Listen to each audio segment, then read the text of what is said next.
Hi, I'm Captain Dicky Guerrero. I've been in the military for 17 years. I did 8 years prior enlisted in the Army and 9 years thus far in the Air Force. I'm a senior director on the AWACS, and back home I'm the Chief Air Battle Manager in the 970th Airborne Air Control Squadron. I'm currently deployed to Al Dhafra Air Base, UAE, conducting missions in OIR. Previous to that, I did missions in OEF.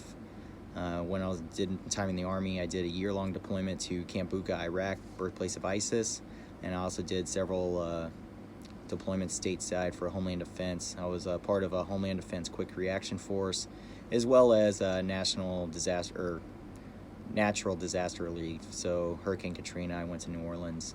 I'm also a recent graduate of Marines Weapons and Tactics Instructor course.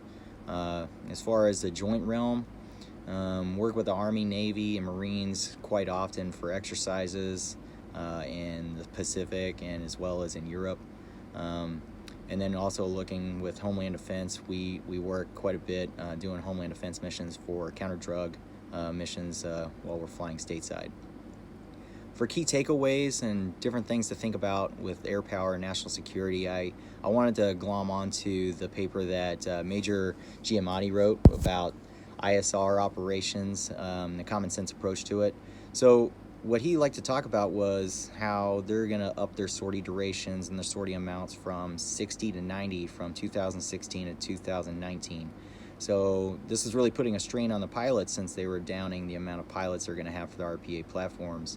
You're down in the amount of pilots, and then you're going to have to up the maintenance and the logistics because you have more sortie durations, or longer sortie durations, and more sortie counts. So what you're doing right now is you're putting a strain on the pilots. So I started thinking about, that's his situation. What can I look into in my own realm? What are our problems in AWACS?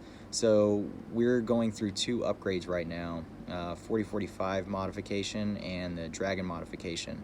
So the 4045 modification is basically updating the inside operating system for the computers. So it takes it from a 1970s push button get banana technology to mid 2000s Windows based type technology. The Dragon modification basically cuts the navigator out of the flight deck altogether and goes with an automated system. So what we could have done with these 2 upgrades, since 4045 was supposed to cost $2.9 billion, and with all the patches and everything with Boeing, it's already gone up to about $4 billion. The Dragon mod's $2 billion, so you take that $6 billion, you can buy a wedge tail at $326 million a pop. So that would give us 18 wedge tails, which already has the 4045 equivalent for the operating system, as well as the glass cockpit for the flight deck. So what I started thinking about was where are we prioritizing our money, and how is that affecting AirPower?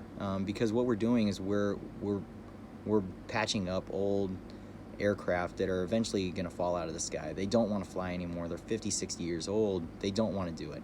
And so we're having to up our maintenance. We're going to have to do things like that. And rather than taking an approach on, hey, why don't we just upgrade our systems like the fighters do, we're updating our old AEW platforms and relying a lot more on space-based ISR or national technical means for discovery for ICBM launches, those types of things. So the most critical issue to AirPower that I can see is the national security for airborne early warning. So we're concentrating a lot on the news about let's build a wall when our skies are open, right? So the introduction for AWACS was basically a gap filler for the lack of amount of radars that we had along the coastlines and up towards the north, looking against Russia for intercontinental ballistic missiles, right? As things changed, the mission changed for AWACS, and we became that control platform, that battle management C2 type platform. As I see things starting to roll towards towards Homeland Defense, if we're continually putting more money into space-based ISR or national technical means for intel to give us the information about ICBMs, I think we're going to be hurting in the long run, because let's say country X has a runway where they can throw bombers, and those bombers can take off, launch something towards the U.S. before we can even get that data back to our the people that need to shoot down said missile. What I think what we need to do is put more money into upgraded AEW platforms, as well as building a digital wall of radars and other types of munitions that can take care of like ICBMs, like lasers. That's not something that's really been talked about a lot, is the lack of technology we have towards seeing some of these threats. And staying on an unclassed level, seeing an ICBM is something that is a very unique task to do. So with the most critical portion of what I see of this is that we're talking about tactics and kind of looking short-mindedness, but we're not talking about the logistics and how we can do this better and for a longer amount of time. So with me, I'm thinking that the common sense approach for the ISR operations that Major Giamatti wrote made me think about my own platform, and then how we can help with the Homeland Defense mission. What can we do for the Homeland Defense mission?